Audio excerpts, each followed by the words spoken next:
God is life. God, listen, I look at the sky when it's not chemtrailed. I look at the mountains, the sea, everything that's beautiful, everything that was wonderful. And these absolutely maggots from the cauldron of hell want to destroy all that because they hate the very image of God. And I got to tell you something, Alice, again, unless a person understands spiritual warfare, you see, these people believe that in committing, if you will, genocide, that they get power. They get power. Yes, they get power. But also, look, you know, if I told you that the world's leaders get together, even the guys you think are antagonists, and sacrifice small children to things that most people don't even believe that exist, people say, oh, man, that's just nutty stuff. But yet these people derive a thrill, if you will. It's almost like not only an intellectual cannibalism, but it's an emotional cannibalism, and it's a total contempt, first for God. Now, let's just say this.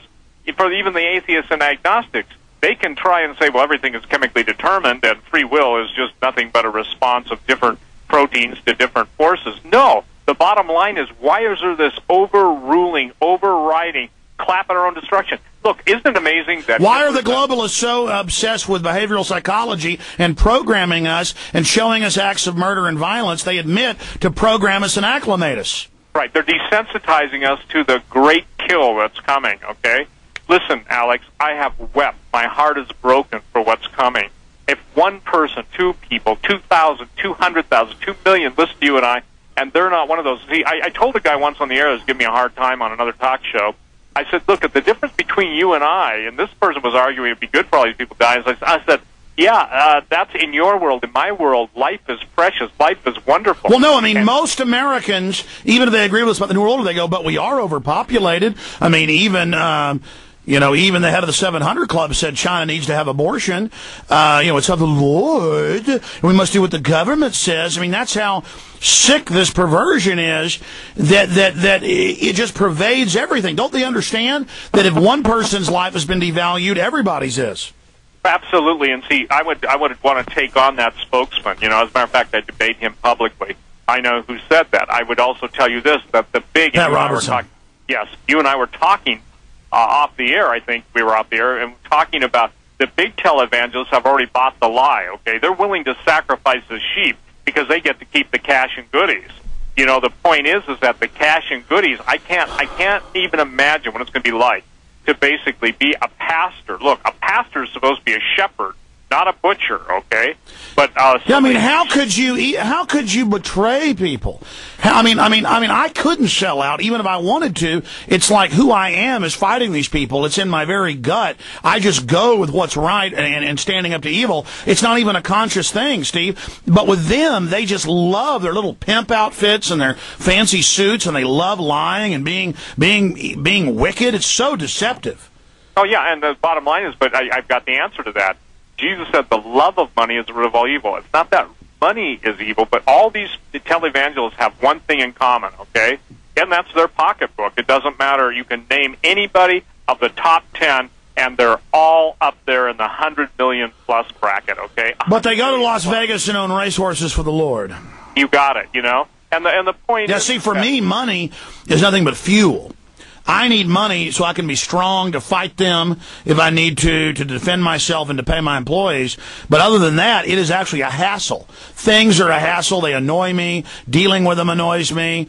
God, we're in trouble. Steve, I want to go back to calls on them finish. Harvey, anything else? Yes, Alex. I'll remind people to go to Genzyme Transgenics Corporation on any internet search engine. And then I wanted to remind you, I sent you a piece this morning, an NPR broadcast from this morning. It was an interview with Anthony Scalia. He has a new book out, and he's going all over the place.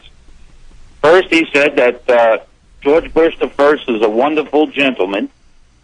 His voice, and he said this, his voice, his face, now this is in reference to himself, why should he have to show them except where he says so? Because the interviewer was asking him, well, how come you're just popping up now? How come you don't face the reporters and this and that? And he says, why should he have to show his face or his voice when they're monitoring and scanning every single person in this country. Oh, yeah, it's total arrogance. I appreciate your call. Yeah, we already knew this, but the San Francisco papers, several big papers last week admitted that it's right at 1 million, it's 996,000 plus. Police, their families, and government workers don't get tickets, don't get DWIs. Their plates literally they're ordered not to stop them, to leave them alone. So it's like diplomatic immunity. Government is making itself God. Well, absolutely, and that's the case of Rome. You talked about Romans 13 off the air. What people don't understand is Romans 13 will be wrongly used to get Christians to betray Christians. Look, Jesus made it clear. Brother is going to rise against father, mother, sister, daughter. Every relationship, and he was talking to believers, is going to be tempted and tested. And the thing is that it's one thing to say, "Oh, I'll never betray you." Peter said that, and boy, before the rooster crowed 3 times, it was a done deal. I would say this: by the grace of God and through the intervention of the mercy and the active agency of God being God, that's how we're going to basically be able to deal with all this stuff. The same way God dealt with Shadrach, Meshach, and Abednego in the fire, Daniel in the lion's den, Joseph in prison, and every single man or woman of God in the Old or New Testament. It's not by might nor by power, but by His Spirit. I just hope police out there know that regardless, they're going to have their pension funds taken, the whole economy gone, you're being poisoned just like us, whatever's coming. We're not kidding. The people running things love death. And they love the little black uniforms you wear, and they love making you servants of evil. And I just hope that you haven't completely lost your soul. Because some of them have. To lose their soul, to willingly lose their soul. I mean, some of these people are going to go hang themselves like Judas, okay? But there comes a time in the book of Revelation where men will seek death and they won't be able to find it. I mean, they'll try and kill themselves, but they won't be able to do it. In other words, Alex, what we're trying to do is we're really pleading our case, and not only in the court of public opinion, but in the logic and the heart of hearts of the men and women and the young people that are listening to us, to say, look, understand, this isn't a dry run. We've seen this before in Nazi Germany. There was a reason we took all the German intelligence agents and the German scientists in Operation Paperclip to the United States when we had the OSS, the forerunner of the CIA. Isn't it strange that the country that supposedly esteemed human life at one point now takes it so willy-nilly at the other? I'm appalled. I'm against torture. You and I did a time together, an interview on torture. The bottom line is it's undefensible. And if a Christian is in favor of torture, I would say this: a guy needs to get on his face and repent. It's wrong. Absolutely. Let's take some network calls. Tony in Arkansas, you're on the air with Steve Quayle. Thanks for holding. It's wonderful to hear both of you together. It's kind of like having Superman and Batman against the New World Order. Gentlemen, you kind of almost stole my thunder a little bit earlier. I just wanted to highlight the earthquakes.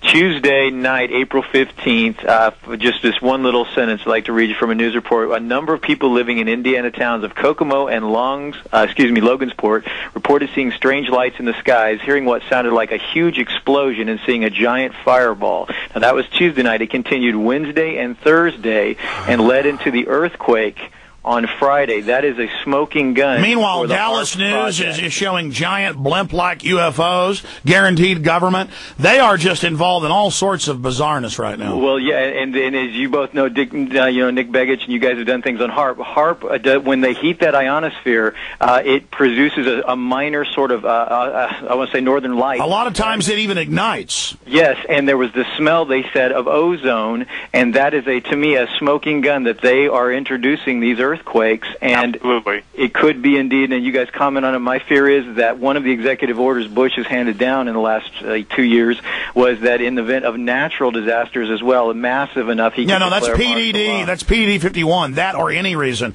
I mean, how big a deal is that? Thank you, caller. How big a deal is that, Steve Quayle, that the government is saying in John Warner Defense Authorization Act that it's to suppress the American people, quote, against insurrection, and that the governors aren't even in place automatically, but now the entire Homeland Security Department for a year is not allowed to see any of the plan? Well, absolutely, and I think the caller is very, very astute. I commend him. The bottom line is what he's talking about is some form of a plasma-based or plasma-initiated tectonic weapon. some of those devices that people are seeing, UFOs or IFOs, I call them IFOs. I know what they are. As a matter of fact, there are guys that listen to you, Alex, and me that came out of that world of skunk works type aircraft. Well, sure. I mean, they admitted that people saw the B-2 bomber and thought it for 20 years thought it was a flying wedge Martian, and it's not. It's our aircraft.